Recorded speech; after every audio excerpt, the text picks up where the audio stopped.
Good evening, visitors. Welcome to the Australian War Memorial's last post ceremony.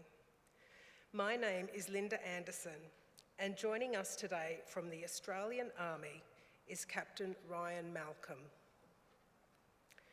We welcome the veterans who have served, those that are still serving, and the families that love and support them.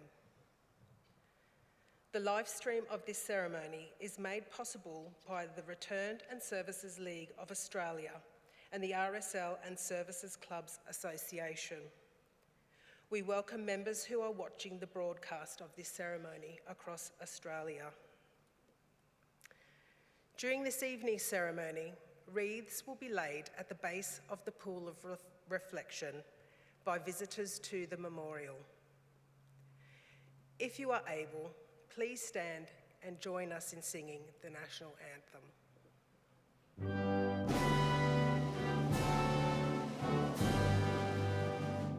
Australians, oh, let us rejoice, for we are one and free. We've golden soil and wealth for toil. Our home is got by sea. Our land abounds in nature's gifts of beauty, rich and rare. In history's page, let every stage advance Australia fair.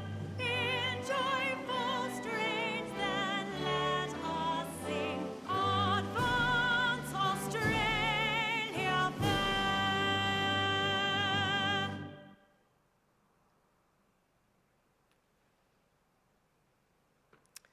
Visitors who are able to do so, please be seated.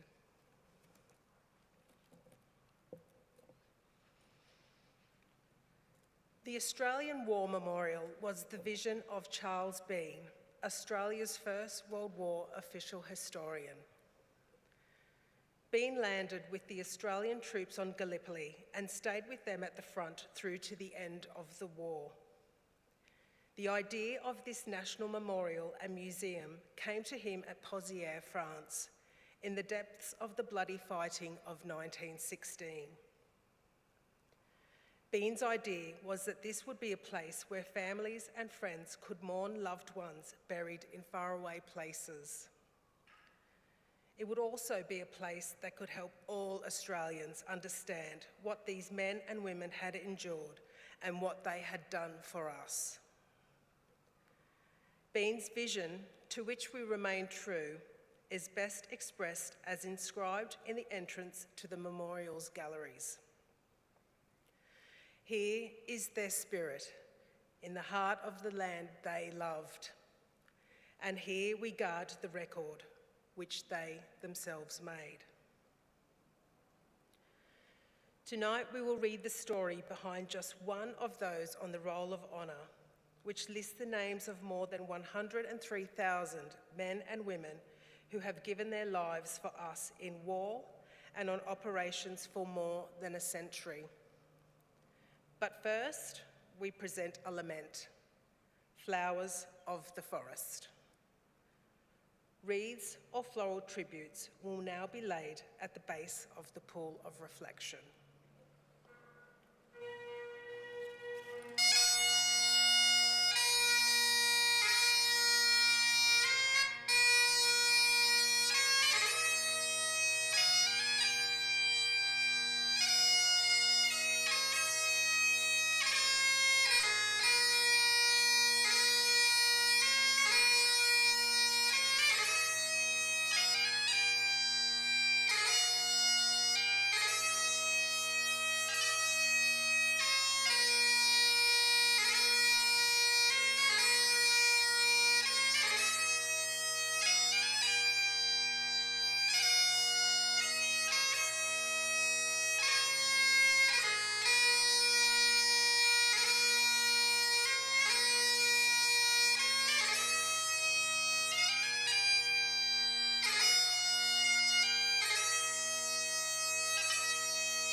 Today we remember and pay tribute to Sergeant John Andrew Gay. John Gay was born in Yarma, Victoria, on the 25th of May 1919, the son of farmer Ralph and his wife Mary. He grew up in the region, living in the nearby Devon North in South Gippsland, where he began to work as a farmer. At the outbreak of the Second World War, John joined the part-time military forces, variously known as the Militia, the Australian Militia Forces, or the Citizens Military Forces. After enlisting on the 5th of January 1940, in late April he joined the 22nd Battalion, known as the South Gippsland Regiment. The 22nd Battalion would eventually deploy to Papua New Guinea and New Britain to take part in fighting against the Japanese. At this early stage in the war, however, the battalion was assigned to the 4th Brigade and undertook garrison duties and training camps in Australia. Gay soon demonstrated leadership potential and was promoted to corporal on the 1st of November 1940, becoming acting platoon sergeant of Charlie Company. On the 23rd of January 1941, he was again promoted, this time to the rank of sergeant. In October, Sergeant Gay was admitted to hospital with mumps, but returned to duty after a short period of treatment. Gay and his battalion continued to train in Bongagilla in northeast Victoria, preparing to play their part in the war. On Monday, the 15th of December 1941, Sergeant Gay, Sergeant Arthur Barton and another soldier travelled to Hume Weir to bathe at about 5 p.m. Soon after they entered the water, Gay, who was not a strong swimmer, got into difficulties and sank under the water. Charles Allen, a member of the nearby officer training establishment, dove down several times before he was able to recover Gay's body in 11 feet of water. Artificial respiration was attempted, but was unsuccessful. A court of inquiry into Gay's death declared the death to be accidental and no blame was attributed. John Gay was 22 years old when he died. His funeral took place in his hometown of Yarma, where his remains lie today in Yarma New Cemetery. His name is listed on the Roll of Honour on my left, amongst almost 40,000 Australians who died while serving in the Second World War. His photograph is displayed today beside the pool of reflection. This is but one of many stories of service and sacrifice told here at the Australian War Memorial. We now remember Sergeant John Andrew Gay, who gave his life for us, for our freedoms and the hope of a better world.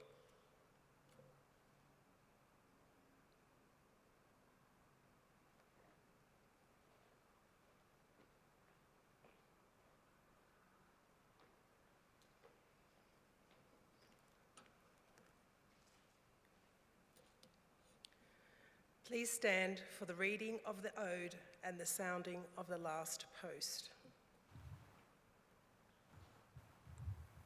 They shall not grow old, that we who remain grow old. Age shall not weary, nor the years condemn. At the going down of the sun and in the morning, we will remember them.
Lest we forget.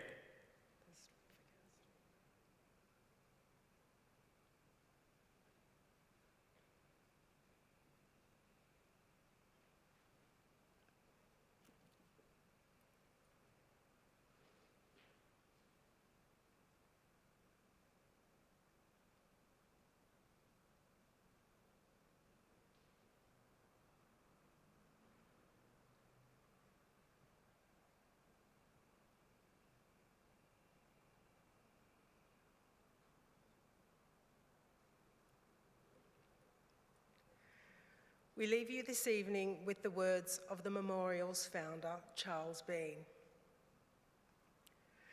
Many a man lying out there at Poziere or in the low scrub at Gallipoli with his poor, tired senses barely working through the fever of his brain has thought in his last moments, well, it's over. But in Australia, they will be proud of this. Ladies and gentlemen, girls and boys, that concludes the last post ceremony. On behalf of the Director, staff and volunteers, thank you for visiting the Australian War Memorial today. We wish you all a very pleasant evening.